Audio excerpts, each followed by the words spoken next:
getting started here in league play.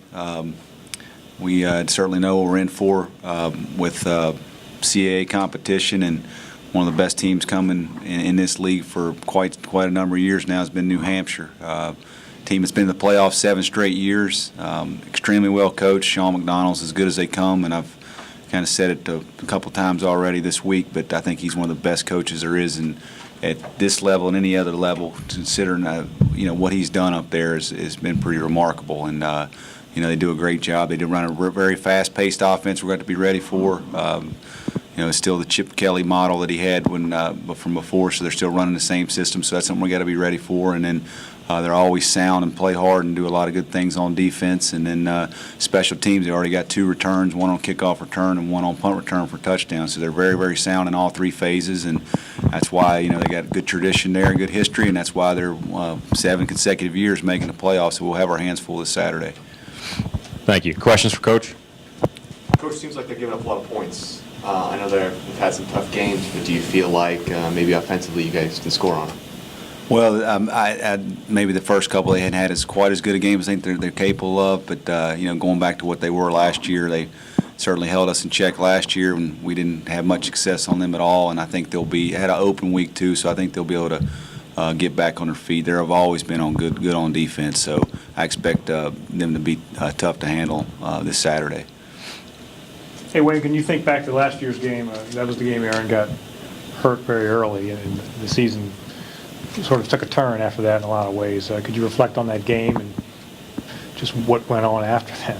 Well, it was certainly not the way we envisioned going up there, and he got hurt. I think it was the 4th play of the game, and we had to make some definite scheme adjustments. We were already down John Lobb at the time as well, so certainly the scheme on offense and our thought process really changed to be even more conservative and trying to make sure let our defense carry us and be good on special teams. And so that was certainly a day I won't forget anytime soon. It was not much fun up there for us, especially on the offensive side of the ball. But you learn from those things, and I think the kids remember it. And we just got to.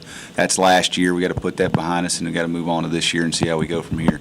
Not that you would have had any time to think about this when you first took over, but did you have an idea of how you were hoping these first 3 games might be going into the conference play, and how close has it come to your wildest expectations? Really just been going day to day, week to week. If you'd told me beforehand we'd be 3-0, certainly be very excited about it. But I didn't even, his first week was get through, go to Duke. Next week was just Wagner, VMI, and just kind of going week to week and day by day, and not really worrying about the big pictures. And that's kind of how we are now. We got to go 1 week at a time and get better each week and see what we do on Saturday.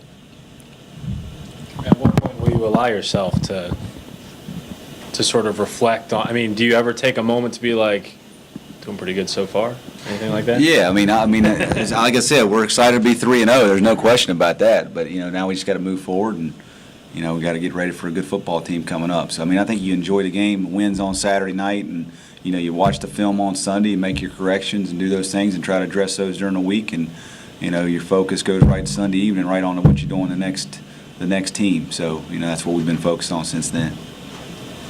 Wayne, the book on New Hampshire over the years has been incredibly diverse offense with a lot of components and a lot of options. When you look at them as an offensive coordinator, what do you see, their offense? Just what you said.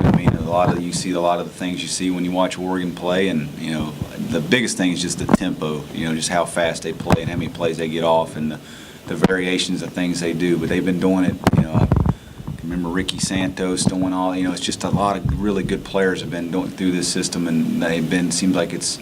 They've been running it for so long. I think it's one of the reasons they're successful. They've been doing the same thing on offense, defense, and special team for quite a number of years, and it's a system that they believe in, and they do. The kids understand it, and I think that's why they're successful. That's what you want to get to as a good program, is you can do things year after year after year, and keep expanding on things, but it's still consistent as far as what they do.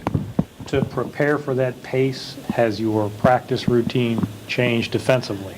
Some, but we adjusted some periods with it. You still got to. I don't think you can ever really truly simulate it. unless you run that offense. So, you just got to do certain periods where we get it sped up, and then we got to do certain periods, just make sure they get the right look. But, you got to just constantly harp on them about how it's going to be, and, I'm sure it'll be an adjustment for some of the guys, especially in the first quarter.